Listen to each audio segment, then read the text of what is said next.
Mesdames et messieurs, chers participants, je suis ravie de pouvoir m'adresser à vous par le biais de cette vidéo.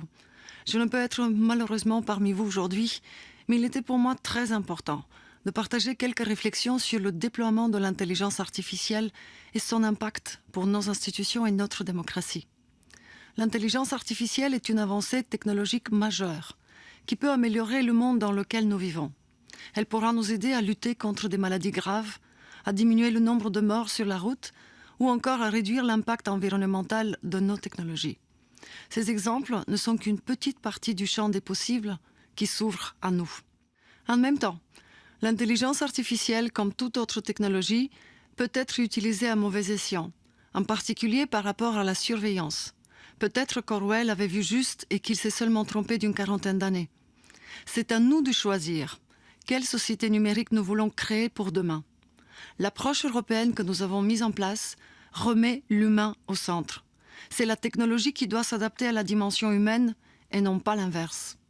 L'éthique et le développement économique de l'intelligence artificielle ne sont pas antinomiques, bien au contraire. La confiance de nos citoyens dans l'intelligence artificielle est essentielle si nous voulons profiter pleinement des avantages que la technologie nous apporte. L'intelligence artificielle se doit d'être transparente, vérifiable et respectueuse des droits fondamentaux. C'est pour cette raison que la Commission a établi un groupe d'experts de haut niveau qui a pour mission de rédiger des lignes directrices concernant l'éthique de l'intelligence artificielle pour l'Europe. Hier, ces lignes directrices ont été présentées aux ministres et aux parties intéressées lors de la 3e journée numérique européenne. Le concept clé de ces lignes directrices est une intelligence artificielle centrée sur l'être humain et l'éthique dès sa conception. Les standards éthiques doivent être des précurseurs présents dès la première brique d'un nouveau projet. Nous allons maintenant lancer une phase pilote pour appliquer ces lignes directrices dans les différents secteurs économiques, et ceci d'une manière inclusive.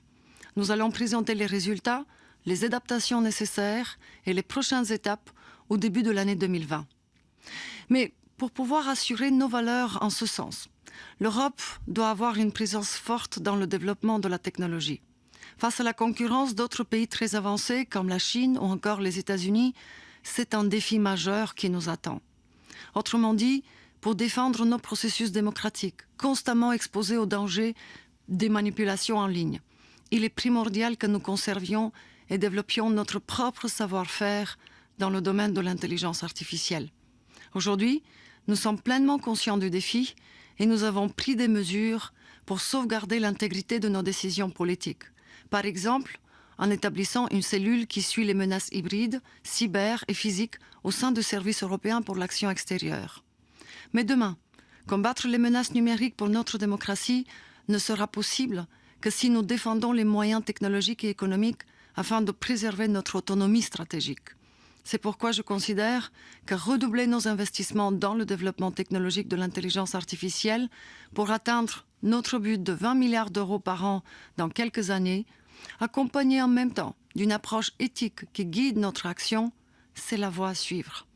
Chers participants, je vous souhaite à tous une conférence à la fois agréable et enrichissante.